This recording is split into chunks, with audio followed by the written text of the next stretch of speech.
Hello everybody, this is Goldwalker, back with another solo run. I cannot believe it myself. I'm utterly shocked by this state of affairs.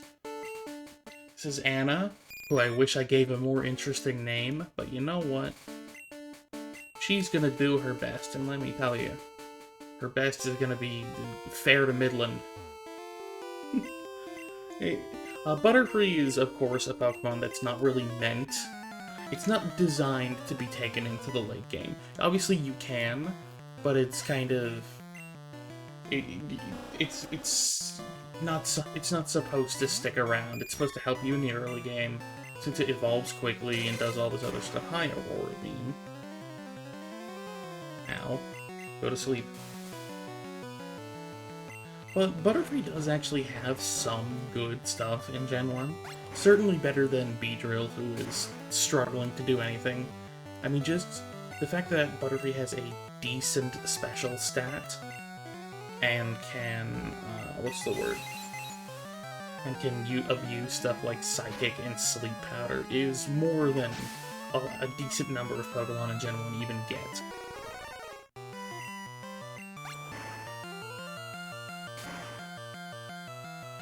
Ooh, that's a clean amount of damage. God, and so's that. Yeah, I'm just gonna Mega Drain again, man. Beautiful. Beautiful stuff.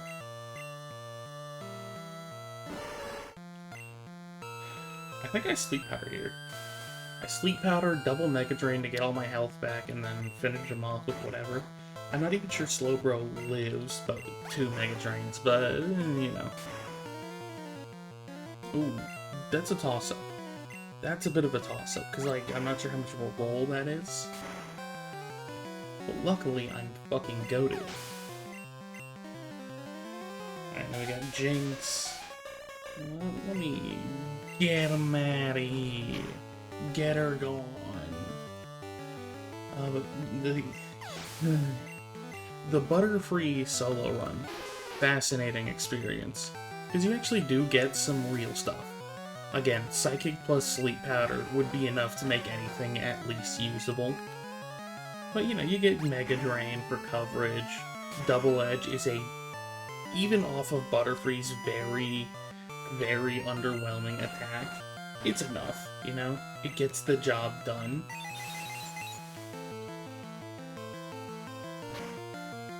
And like that, bada bing, Lorelei, who is the second biggest threat, is out of there. I would definitely consider, like, I think it goes, I think, like, in terms of order, it goes... Biggest threat is either Lance or the Rival, then it's Lorelei, then it's Agatha, then it's Bruno. Bruno is just kind of a freebie. Even with the Onyxes, because you learn Mega Drain, you really do not care. Look at that. Get him. And now he's dead. Even Psychic, I'm pretty sure one-shots these guys.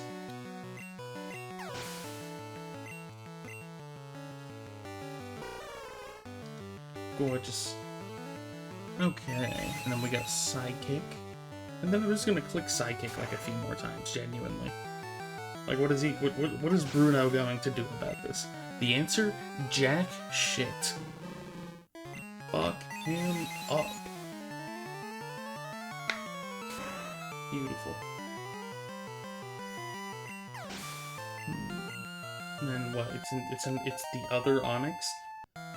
To this day, I cannot believe that there are two fully evolved fighting type Pokemon that Bruno just does not use in favor of 2 Onyx. Primeape and Poliwrath go completely unused, outside of maybe some minor NPCs. Like just some random NPC trainers. I think you can find... I think some of the biker guys have a Primeape. But that's it? You could have... It would not have significantly increased the challenge. I don't know, they were also, like... I'm mostly being funny. They were... Gen 1 I think it's worth giving a lot of slack because they were figuring shit out. And definitely did not expect this game to become a worldwide phenomenon and then become an established series.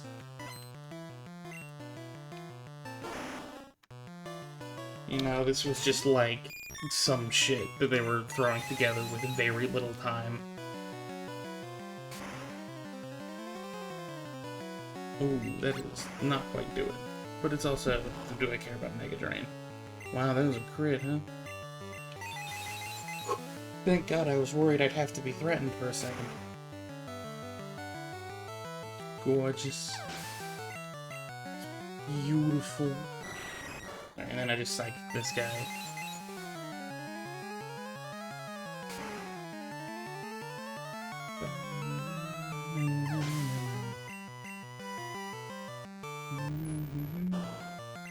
There we go.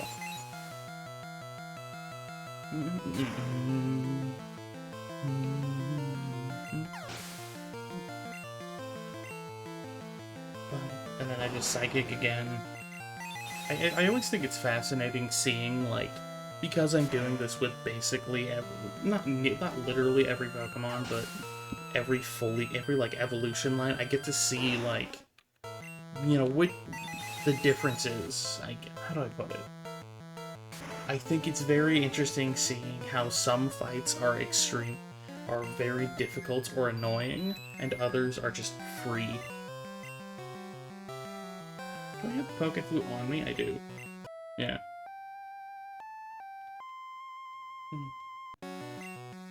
But I mean, it's just fun. It creates a even though it's the same game, it creates kind of a unique experience. It creates a little bit of storytelling almost. But that's just an RPG thing. It's the way you experience it. It is always going to be slightly different, or at least usually. Obviously, you can, in most RPGs, perfectly one-to-one recreate an experience, but why would you? You know?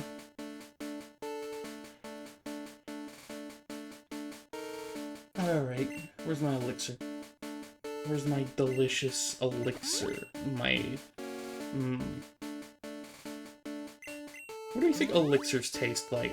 Me, personally, I bet they taste like pennies. You ever, like, put a penny in your mouth when you were a kid and you were kind of confused, but also intrigued by the strange taste of them? Like, they definitely didn't taste edible, but it was fascinating.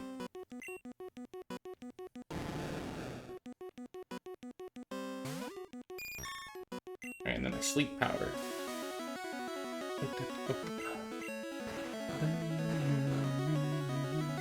And then I 2-hit KO with Psychic, possibly. Maybe. That might be wishful thinking.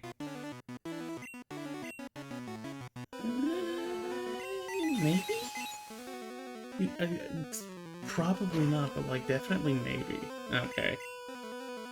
Well, shit. I mean, right side, we took a Hyper Potion out of him. I think he gets 2 of those.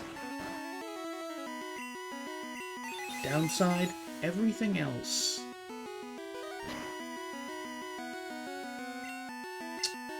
Bastard. Okay, I'm gonna Psychic one more time.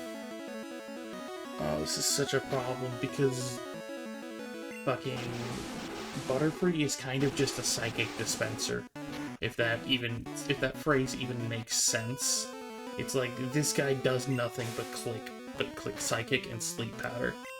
So because I only have 10 uses, I might have to Ether mid-fight, which I hate. Hate that. Hate the idea of doing that. I must say. I think I can get away with going Psychic Double Edge on the Dragonair. Yeah. And this one has Thunder Wave, so getting it out of the way without getting paralyzed is huge. This is not my first run with Anna over here. She got fucked by a Thunder Wave and also Aerodactyl in the last one, so we kind of had to readjust strategy.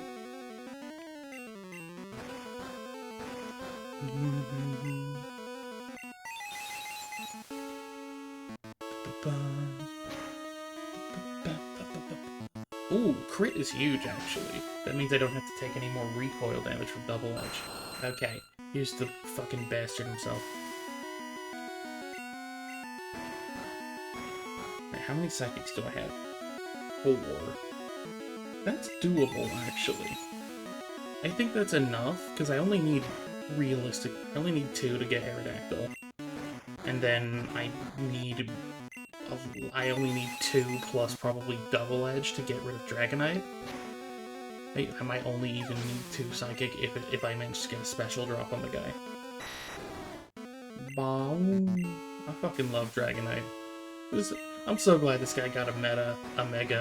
I am horrified for the implications that Mega Dragonite will have on 6v6 singles, but yo, crit special drop is fucking insane. Beautiful. Gorgeous even. We've been doing good so far. I've been hitting all my sleep powders, which is nice. Very nice. I am a Pokemon master, he says, and I managed to do it with only a single Butterfree because I am simply that guy. I'm him. There is no other explanation for this. Alright, and then I gotta test. I just ether the fucking Psychic. And then, how am I doing on sleep powders? I think that said 9. I was clicking too fast. 9. I should have. I don't think I will need more, if I'm being honest. That gives me some wiggle room to miss a few times. Yeah, I think we'll be good. I'll tell you, I'm the most powerful trainer in the world, he says. Well, young man, the problem here, the impasse that we are at, is that I don't fucking believe you. You're gonna have to show me. With a sleep powder. It makes my life easier. Oh, Exeggutor is gonna be so fucking annoying, actually. I double-edged that thing like 4 or 5 times, probably. Realistically, sleep powdering Sandslash was completely unnecessary. Like, in hindsight, I'm like, well, why the fuck did I bother?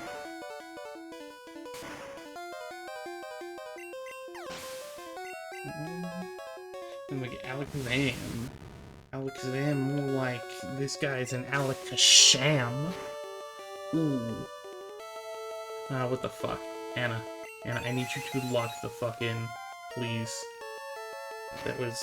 You couldn't kill the Alakazam? Oh! Oh, and I got the special drop. You love to see it. Okay... So that's a problem. That's a problem and a half. So here's the plan. We sleep the Exeggutor, and then cry myself to sleep because I can't like, 2-shot anything anymore. So we're just gonna heal up, and then start clicking Double Edge.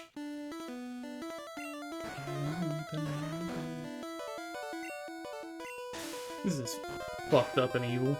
I'm gonna be so honest. Okay, 3 at KO. 3 at KO is not nothing. That's not bad at all, and the recoil's manageable. This is the value of being able to click a normal type move in Gen 1, is that if you combine it with literally anything, and you probably have neutral coverage on most targets. Okay, that's annoying. But what if you weren't a problem anymore? Yes. God. I can't believe that, like, with how fucked up Gen 1 is, they still somehow managed to realize how broken sleep is, and not give it to anything that's actually good. Or at least not a reliable... Not to anything that's fast. Like, the best sleeper... is, what is it? In Gen 1 OU, the best sleeper is Gengar and Exeggutor. Gengar is reliant on the extremely unreliable Hypnosis. Ooh, that's a clean 2 KO. In fact, I'm gonna get a little silly with it. Maybe not a clean 2-hit KO, but like that's probably a 2-hit KO. And then the other sleeper is Executor. I guess there's Venusaur and Victory Bell, but those two are kind of niche. And then Chansey with Sing, but then you're giving up a move slot to click Sing. And you've got bigger problems in your life if you're doing that. Do I want to know what the damage is? Yeah, let's see what we're working with. Wow! Okay, hold on, the special drop. The 30% special drop is fucking insane. Like, why? 30%? Like, the special drop kind of is like, okay, that makes sense. And if you want to give this a powerful secondary effect, this kind of rare-ish move, not a lot of Pokemon learn it outside of Psychic types. 30? Lunacy. Absolute lunacy. But there she goes. She clicked Psychic, she clicked fucking Sleep Powder, she clicked Double Edge way more than I thought she would. But look at that. With relatively, not no stress, but like relatively little stress. Very nice. Very nice stuff, Anna. That said, I'm not really expecting her to do super well in the Invitational. I think she's going to struggle with kind of... This RNG dependency is a big part of it, but also a pretty middling stat line. Butterfree has very high stats for, like, the early game. Or, not high, but respectable. Respectable stats for the early game that fall off pretty hard. But I think, like, there are definitely matchups where she can cheese a win against otherwise much stronger Pokemon, like Rhydon and Golem, just by virtue of being faster and possibly being able to functionally win off of clicking Sleep Powder. So, if we're doing like a prediction, mine is like she will not go down without a fight. Let's put it that way. But I have mused enough. I'm gonna cut real quick, and then we'll get a look at the champ. And we are more back than you could ever fathom, more than you could ever believe, and here she is. Here's the champion, Anna. Yeah, I'm looking forward to seeing how she does, actually. I think there's a very real chance Anna pulls off some upsets on some otherwise much stronger Pokemon, just by virtue of having, like, 2 broken moves. But no, I'm looking forward to it, and I'm looking forward to seeing you viewers next time if you should choose to stop by. Up next is Muck. I don't know how that's gonna go, but I'm gonna worry about that later. Thank you. Whether or not... Oof. Birds. Thank you very much for watching, and whether or not I see you again, take care of yourselves, and safe voyages.